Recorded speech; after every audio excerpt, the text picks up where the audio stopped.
In the name of Allah, the Beneficent, the Merciful. Dear learners, Assalamu alaikum. I'm Lord Imtiaz from Kashmir. Today we shall learn a poem, Speak Up, composed by Faiz Ahmah Faiz. फैज़ अहमद फैज़ ने उर्दू में एक नज़म लिखी है जिसका नाम बोल है. But we are not supposed to read it in Urdu but in English. And the poem has been translated from Urdu into English by Shiv K. Kumar. Dear learners, let's know something about Faiz Ahmad Faiz first. Faiz Ahmad Faiz was born in 1911 at Sialkot, Pakistan.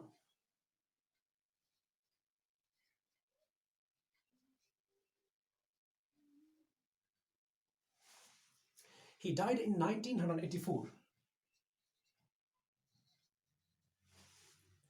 He was a revolutionary Urdu poet.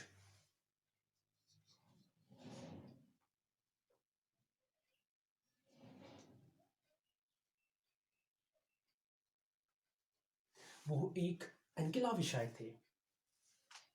And he has also worked as a journalist and a broadcaster.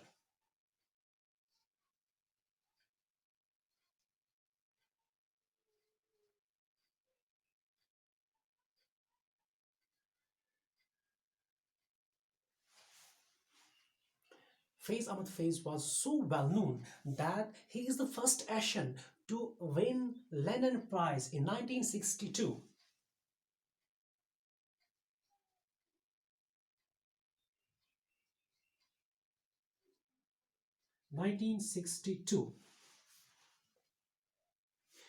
He was also nominated for the most prestigious award, Nobel Prize, twice in his lifetime.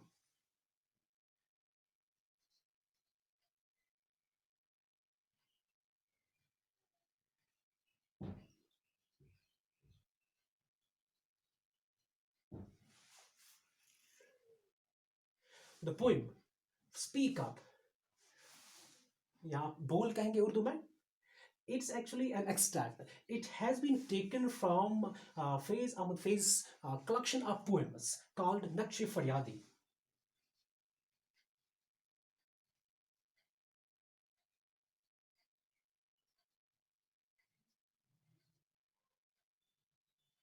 फैज़ अहमद फैज़ ने एक किताब लिखी है जिसका नाम है नक्श फरियादी. ये बोल स्पीक अप ये इसी से ली गई है. Let's come to the theme of the poem. The theme of the poem. The poem deals with the protest. Protest against the unjust and illegal British rule in India. So the poem is protest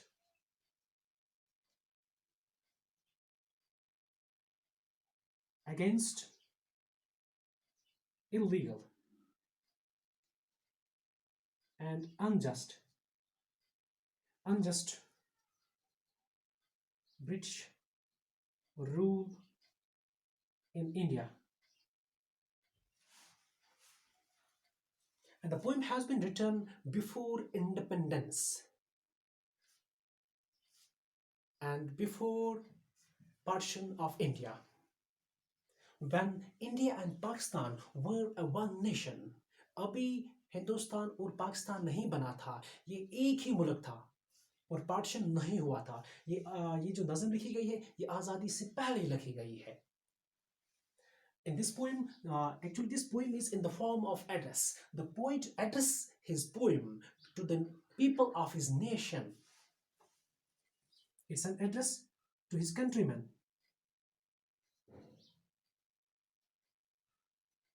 To the people of his nation. He addresses people and he encourages them that they should raise their voice against the oppression and suppression of Britishers in India.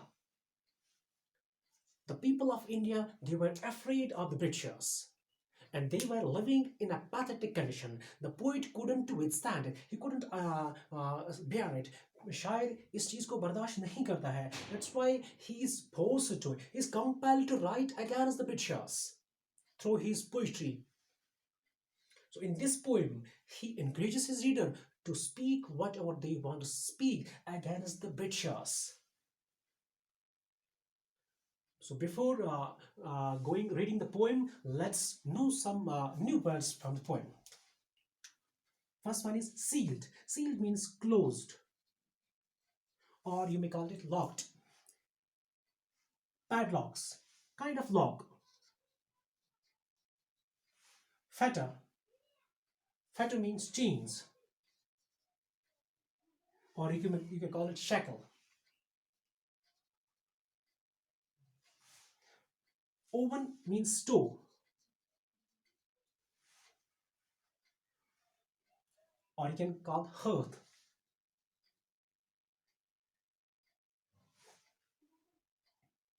Fade out means become weak.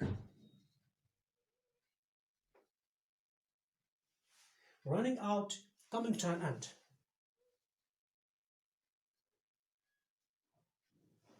Skirting, escaping.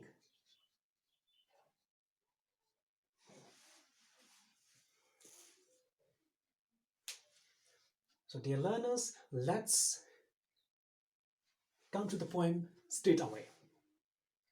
First, I will read the first stanza of this poem in English. After that, I will read it in Urdu. पहले मैं English का ही stanza पढ़ूंगा, उसके बाद मैं उर्दू में पढ़ूंगा. Speak up, for your lips are not sealed, and your words are still your own. This upright body is yours. Speak while your soul is still your own. बोल कि लब आजाद है तेरे, बोल ज़बां अब तक तेरी है, तेरा सुतुआ जिस्म है तेरा, बोल कि जा अब तक तेरी है. Let's explain the first stanza of the poem. As I already told you, this poem is an address to the people of India. Here, the poet instigates his reader. He encourages the people of his country that they should speak against the British Raj, because they have the lips which are free. They have freedom of expression. Their lips are not closed. They are not locked. They are free to speak. They are free to express their feelings and ideas against the Britishers. They have their own words. And words have power. Words are power. So they can use this power against the Britishers. They have their own body with ability, with power, with might. So they can use their body against the Britishers. They can use their physical power, physical strength against the Britishers. And their soul is their own. They should listen to the cautions of their soul. They should follow the voice of their soul. They have hidden things in their hearts, and they should give up prayer and speak straight away against the Britishers.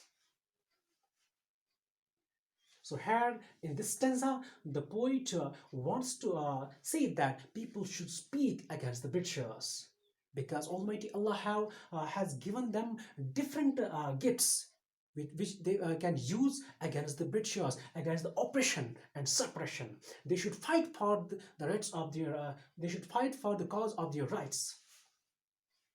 Now let's come to the second stanza. Look there in that cemetery. Its red oven fills flames. The padlocks are already opening their mouths, and each petal is skirting around. देख कि आहन घर की दुकान में तुंद है शोले सुर्ख है आहन, खुलने लगे कफलूं के दहाने, फैला हर एक जंजीर का दामन. So in this stanza, the poet tells his countrymen, his people of his country, that the freedom struggle has reached its decisive stage. Here, sympathy is a symbol and metaphor.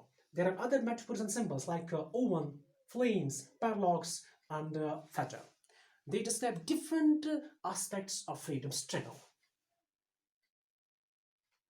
The freedom of Indians is quite near. It's knocking at their door. because coming events cast their shadows before. It seems that the Indian freedom is quite near because the chains of slavery are about to break. What will break it? These chains. It is the unity of Indians against the Britishers. People should unite against the Britishers. They should actually begin a campaign, collective campaign against the Britishers and get them out of their country. They should also look at the freedom struggle, which is at a decisive stage. They should look at the freedom fighters. They should look at the people who are raising their voice against the Britishers, against the injustice and cruelty in India. Now let's come to the last stanza of the poem. Speak up now, for time is running out, before your body and mind fade away. Tell us, for truth is not yet dead. Speak, whatever you have to say. बोल ये थोड़ा वक्त बहुत है जिस्म व जुबान की मौत से पहले बोल कि सच जिंदा है अब तक बोल जो कुछ कहना है कह ले. Here the poet instigates the people of his country that they should speak up now. They shouldn't wait for tomorrow may not come. And the time is flying, it's running out. For tomorrow may not be yours. So whatever you have to say it now. Don't wait for tomorrow. For time and tide waits for none. So they should protest. They should protest. They should raise their voice against the injustice and suppression of Britishers. Before their body and mind fade away, it becomes weak. Their body and mind becomes weak. They lose power. They lose the ability to fight against the injustice. And the truth is still alive. It still prevails. It's not dead yet. And everyone knows that what is just and unjust, what is right and what is wrong. So people of India should say whatever they have to say at the moment. They should not put off till tomorrow what they can do today. So they have to fight against the cruelty. They should fight now. They shouldn't wait for tomorrow. For tomorrow never comes. So after going through this poem, we come to know that it is actually the poet's expression to defy the oppression and suppression of Indian people by Britishers. The people of India were under the cruel rule of Britishers.